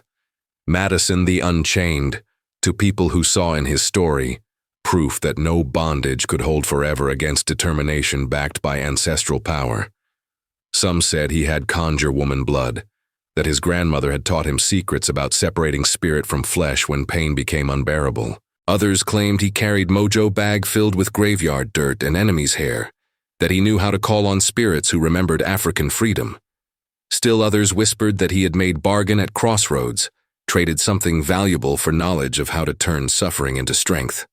Truth was simpler and more complicated than any of these stories. Madison was just a man who had learned what many slaves learned, but few survived learning: that the human spirit could endure more than the human body seemed capable of containing, that pain could educate as surely as books, that knowledge gained through suffering carried different weight than knowledge acquired through safety. But the stories folks told weren't really about Madison anymore. Not the flesh and blood man who still picked cotton and still carried scars, and still woke sometimes in night sweats remembering wire cutting into skin like steel teeth, hungry for blood. The stories were about possibility, about what might happen if enough people learned the lessons that barbed wire had taught, about justice that could be delivered by hands that had been educated in its proper application. Overseers throughout the region began sleeping lighter, checking locks more carefully, treating slave discipline with caution that bordered on nervousness. They had heard what happened to Grayson, understood that administering education with wire carried risks that earlier generations of plantation managers had never needed to consider. Word spread among them too, carried through different networks but reaching same conclusions. Some slaves were more dangerous after breaking than before. Some education created problems rather than solving them. Madison himself said nothing about any of it, went about his daily work with same quiet competence he had always shown, picked his quota of cotton and spoke when spoken to and kept his thoughts to himself. But other slaves noticed changes in how white folks treated him, subtle alterations in tone and distance that suggested fear disguised as respect, caution disguised as courtesy. The new overseer, a nervous man named Patterson who had come from Alabama with reputation for managing difficult properties, made point of never being alone with Madison, never giving orders that might be construed as personal rather than professional, never using the kind of language that Grayson had favored when addressing slaves he considered dangerous. Patterson carried regular whip and applied it with restraint that would have seemed like weakness to Grayson, but felt like wisdom to someone who understood what happened when discipline crossed lines that shouldn't be crossed. Master Caldwell himself treated Madison differently now, speaking to him directly only when necessary, avoiding the kind of casual cruelty that plantation owners typically inflicted on slave property. There was something in Madison's eyes that made even confident white men uncomfortable. Knowledge that had been gained through experience too comprehensive to ignore, understanding that went deeper than most white folks wanted to acknowledge. But the most significant change was in how other slaves related to Madison's presence. They didn't avoid him exactly, but they granted him space that felt like respect mixed with awe, recognition that he had crossed into territory where few people traveled and fewer still returned with their sanity intact. Children stared at his scars with fascination that their mothers quickly discouraged. Adults found excuses to work near him, hoping that whatever had enabled his survival might somehow transfer to their own circumstances. Madison's name kept walking, reaching places he had never been, inspiring people he would never meet. In Virginia tobacco fields, slaves sang new spirituals that encoded messages about barbed wire and patience and education that flowed in both directions. In Kentucky hemp farms, conjure women began incorporating wire into their ritual work, understanding that it had been consecrated by blood and transformed from tool of oppression into instrument of instruction. The name traveled north too, carried by Underground Railroad conductors who understood that stories of successful resistance could provide courage to freedom seekers who needed believing that escape was possible. Harriet Tubman herself heard tell of Madison during one of her journeys south, nodded with satisfaction, that belonged to someone who knew personally what it meant to turn oppressors' tools against oppressive systems. "Wire don't know who's holding it," she supposedly said to the freedom seekers she was guiding toward northern stars. "Don't know master from slave when it's doing its cutting. All wire knows is how to teach, and sometimes the teaching goes both ways." In New York and Philadelphia, abolitionists began using Madison's story as evidence that slave system contained seeds of its own destruction, that systematic cruelty inevitably created conditions for systematic response. Frederick Douglass mentioned him in speeches to audiences who needed understanding that resistance took many forms, that sometimes the most effective rebellion happened in shadows, delivered by hands that had been educated in suffering, and graduated into knowledge of how to share that education. But the truest stories were the ones told in quarters after midnight, when old folks gathered children close and spoke of Madison not as superhuman hero, but as proof that ordinary people could survive extraordinary ordeals, that pain could be teacher as well as destroyer, that justice delayed was not always justice denied. These stories carried weight that newspaper accounts and abolitionist speeches couldn't contain, spoke truths that could only be understood by people who lived daily with possibility of barbed wire education. Madison ain't no saint, Aunt Dinah would tell anyone who listened to her version of events. Ain't no angel neither, just a man who learned what wire could teach and decided to share that learning with the man who taught him. Sometimes the wheel turns, sometimes the bottom rail gets on top. Sometimes the student becomes teacher and the teacher has to learn what he's been teaching. In the quarters at Caldwell Plantation, Madison continued living, working, carrying scars that had become maps of possibility, rather than reminders of defeat. But his name had already begun its journey into legend, started walking paths that would carry it through generations not yet born, to people not yet imagined, into times when slavery would be memory, but the lessons of resistance would still need teaching. The name that survived the Middle Passage was becoming something larger than one man's story, transforming into symbol and promise and warning all wrapped together like wire coiled tight. Madison the person would eventually return to earth like all flesh must.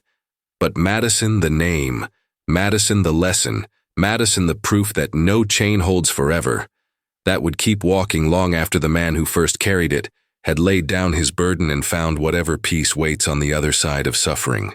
Names got power, and Madison's name had learned to use that power like wire used properly, to bind what needed binding, to cut what needed cutting, to teach lessons that would not be forgotten by anyone wise enough to listen when the quarters whispered stories that white folks were never meant to hear.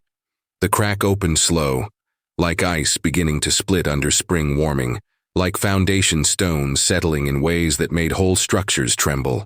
What happened to Grayson sent tremors through plantation society that reached far beyond Caldwell property lines, created ripples that spread from big house to slave quarters to overseer cabins throughout the cotton country of Georgia and beyond. Master Caldwell never spoke directly about what he found in his overseer's cabin that morning, but his behavior told stories that words couldn't contain. The confident strut that had characterized his management style disappeared, replaced by cautious movements that suggested man constantly looking over his shoulder. He started carrying a pistol where he had never felt need for weapons before, began checking locks and latches with obsessive attention to security that bordered on paranoia. The monthly gatherings where plantation owners met to discuss cotton prices and slave management took on different tone after Grayson's education reached completion. Conversations that had once focused on maximizing productivity through firm discipline now included nervous discussions about maintaining proper distance between management and property, about avoiding the kind of excessive punishment that might provoke responses no one wanted to contemplate. "Heard tell that boy at Caldwell's took 900 lashes and lived," whispered Colonel Morrison during one such gathering, his voice carrying uncertainty that would have been unthinkable before Madison's name started walking. "Heard tell he not only lived, but learned things from the experience that made him dangerous in ways we ain't equipped to handle. These white men had built their wealth on assumption that sufficient cruelty could break any spirit, that pain properly applied would reduce the most stubborn slave to tractable tool suitable only for labor and obedience. Madison's survival challenged that fundamental belief, suggested that some kinds of education might create problems rather than solve them, that wire used too freely might eventually find its way into hands that knew how to apply lessons learned through personal experience. Overseers throughout the region began modifying their techniques, stepping back from extremes that had once seemed necessary for maintaining proper discipline. The use of barbed wire for punishment disappeared almost entirely, as if by collective agreement that such tools carried risks that outweighed their educational value. Regular whips still saw use, but with restraint that acknowledged new understanding about what happened when education became too comprehensive. Patterson, Caldwell's nervous replacement for Grayson, instituted policies that would have seemed revolutionary before Madison demonstrated what was possible when students decided to pursue advanced studies in their oppressors' techniques. Punishments were measured more carefully, delivered with attention to consequences that extended beyond immediate pain. The new overseer understood that his position carried dangers that earlier generations had never needed to consider. But the most significant changes occurred in slave quarters themselves, where Madison's story had planted seeds that were beginning to sprout in ways both subtle and profound. Field hands who had once bent their heads automatically when white folks approached, now lifted their eyes for fractions of seconds longer, studied their overseers with attention that suggested evaluation rather than simple obedience. Work songs changed, incorporating new verses that encoded messages about patience and preparation, and the kind of justice that came to those who understood how to wait for proper timing. Spirituals took on different meanings when sung by people who had heard what happened when Wire remembered its lessons and decided to share them with original teachers. Wade in the Water became more than coded instruction for Underground Railroad travelers. It became a reminder that crossing dangerous territory required knowledge of when to move and when to be still, when to bend and when to break, when to accept education and when to deliver it. Swing Low, Sweet Chariot carried new weight when sung by folks who understood that deliverance sometimes came through human hands rather than divine intervention. Conjure women throughout the region began incorporating Madison's story into their ritual work, understanding that his survival represented validation of African spiritual practices that emphasized transformation through ordeal, power gained through suffering survived, wisdom that could only be acquired by passing through experiences that broke weaker spirits. Madison had demonstrated that old country knowledge still worked in New World circumstances, that ancestors still watched over their descendants when trials became unbearable. Root doctors started using barbed wire in their healing ceremonies, understanding that the metal had been consecrated by Madison's blood and transformed from instrument of torture into tool of spiritual instruction. Wire coiled in specific patterns could ward off evil, protect against enemies, ensure that justice would eventually find its way to those who dispensed injustice with too liberal hand. Even house slaves, who typically maintained careful distance from field hand concerns, found themselves affected by stories that suggested plantation hierarchy was less permanent than it appeared. Mammy, who had served Caldwell family for decades, began humming spirituals she hadn't sung since childhood, remembering freedom songs her grandmother had taught her, but she had never dared voice where white folks might hear. Children born in quarters after Madison's education reached completion grew up hearing different stories than earlier generations had learned. Tales that emphasized possibility rather than resignation, resistance rather than acceptance. These children played games that previous slave children had never imagined, acting out scenarios where the hunted became hunters, where wire turned against those who wielded it carelessly, where justice arrived wearing faces that plantation society had never expected. Madison himself remained largely silent about his transformation into symbol of possibility, continued working his assigned tasks with same quiet competence he had always displayed. But other slaves noticed changes in how he moved through plantation spaces, confidence that came from surviving what was meant to kill and emerging stronger rather than broken. His scars had become badges of honor rather than marks of shame, proof that human spirit could endure more than human flesh seemed capable of containing. The Underground Railroad incorporated Madison's story into the encouragement they provided to freedom seekers who doubted their ability to survive journey north. Conductors told escaped slaves about the man who had taken 900 lashes and lived to see his educator receive comprehensive instruction in techniques previously reserved for slave management. These stories provided courage to people who needed believing that impossible ordeals could be survived, that oppressors' tools could be turned against oppressive systems. Northern abolitionists seized on Madison's story as evidence that slave system was inherently unstable, that systematic cruelty inevitably created conditions for systematic response.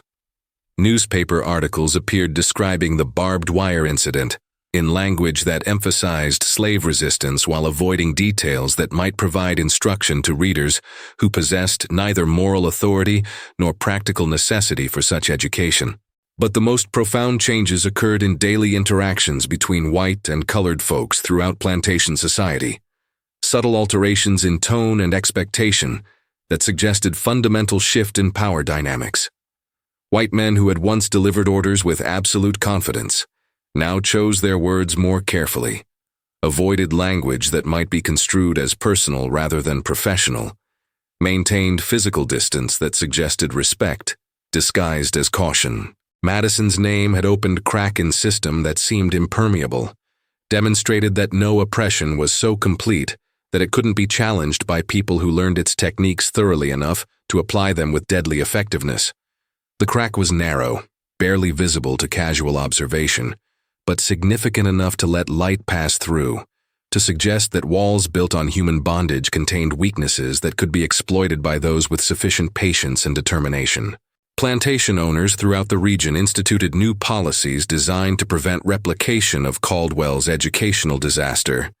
But these very policies acknowledged that Madison had changed fundamental assumptions about what was possible when slaves decided to pursue advanced studies in their master's techniques.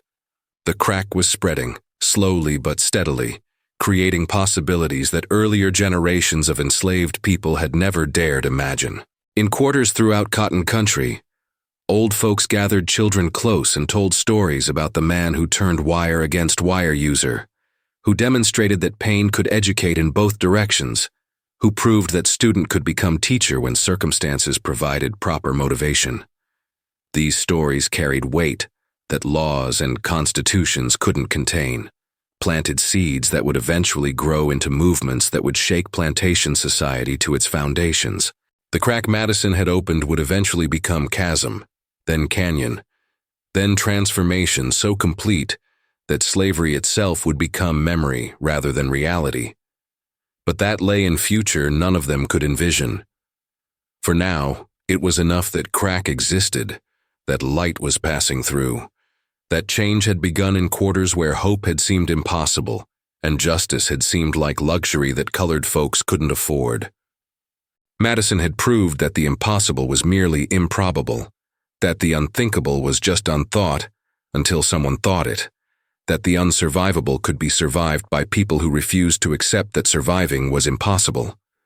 The crack he had opened would never close completely, would continue spreading until the whole structure of human bondage collapsed under weight of its own contradictions. Now listen here, children of memory, as this old voice reaches the end of telling, as the story circles back to where all true stories must return, to the place where pain becomes wisdom, where suffering transforms into strength, where individual survival becomes collective promise that no chain holds forever when people remember how to break them. Madison lived 37 years after the wire taught its double lesson, 37 years of cotton seasons and rice harvests, and the slow work of healing that goes deeper than skin. He never spoke publicly about what happened in Grayson's cabin that night when education flowed in directions that overseers never intended, but his silence carried more weight than any testimony could have provided. Some truths are too heavy for words, too dangerous for public telling, too sacred for casual conversation. He married a woman named Ruth who had come up from the Sea Islands carrying Gullah wisdom in her hands and African songs in her throat, who understood that men marked by such ordeals needed partners who could tend wounds that never fully healed. Together they raised 7 children in quarters that still bore witness to lessons learned through barbed wire education. Children who grew up knowing that their father carried scars that told stories about what was possible when the helpless decided to stop being helpless. Madison's children learned different lessons than earlier generations of slave children had received, heard stories that emphasized resistance over resignation, courage over compliance, justice over acceptance of injustice.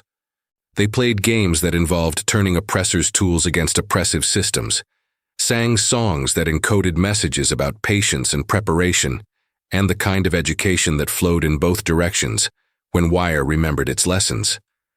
Ruth brought her own knowledge to their household, root doctor wisdom that complemented what Madison had learned through his trial by wire. She could read signs in bird flight and water patterns, knew which herbs would ease the kind of pain that lived in scars, understood that healing required attention to spirit as well as flesh.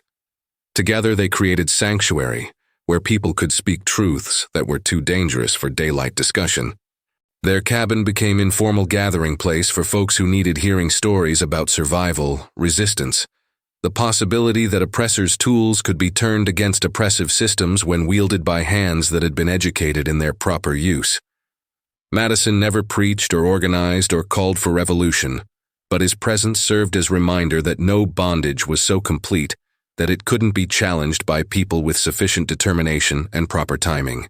When the war came that would eventually end slavery, Madison was 43 years old, his hair showing gray at temples, his movements carrying the careful precision of someone whose body had been broken and rebuilt through sheer force of will.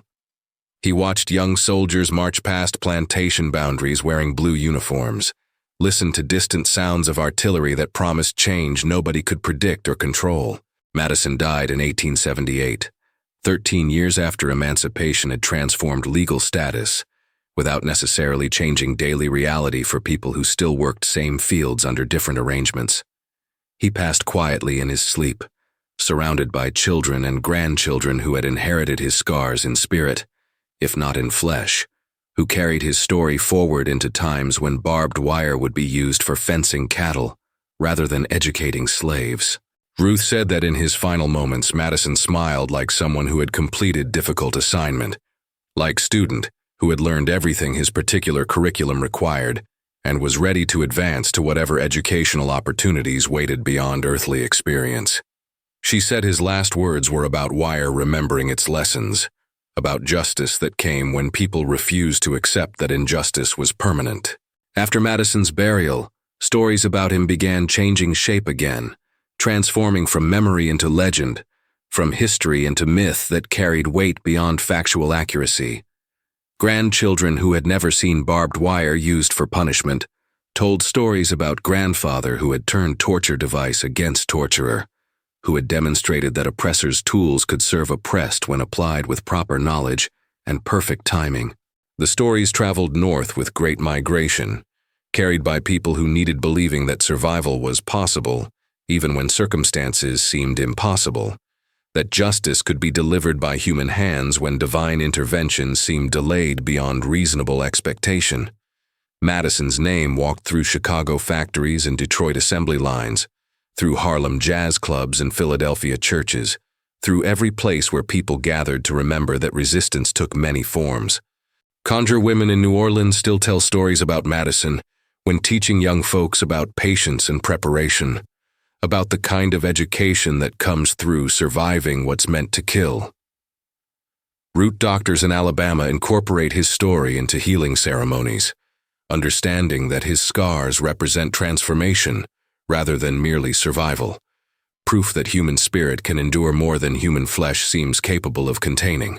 Even now, when slavery exists only in history books and museum displays, Madison's story carries relevance for people who face their own forms of barbed wire education, their own trials that seem designed to break rather than instruct.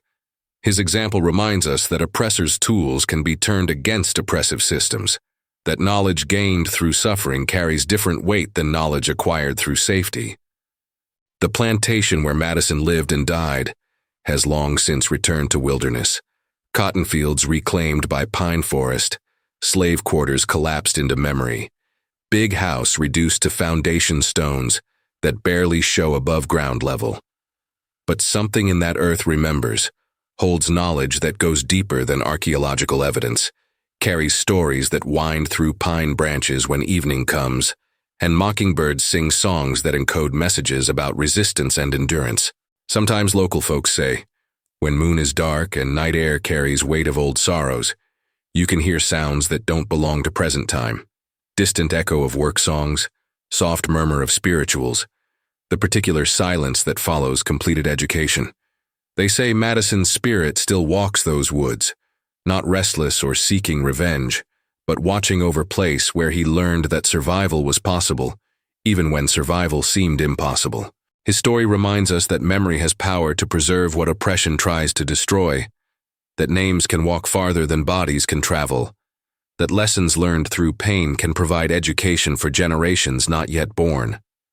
Madison proved that wire turns against wire user, when student learns curriculum thoroughly enough to become teacher, when education flows in directions that original instructors never intended. The barbed wire that taught Madison its lessons has long since rusted away, returned to earth that absorbed so much blood and suffering and eventual transformation. But the knowledge that wire provided lives on in stories told when people gather to remember that no chain holds forever, that oppressors' tools serve oppressed when wielded by hands educated in their proper use, that justice delayed is not always justice denied. So remember Madison's name, children of dust and memory.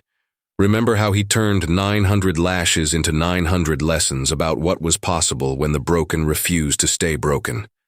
Remember how wire that was meant to destroy became instrument of instruction, how pain that was designed to break became foundation for strength that could not be shattered.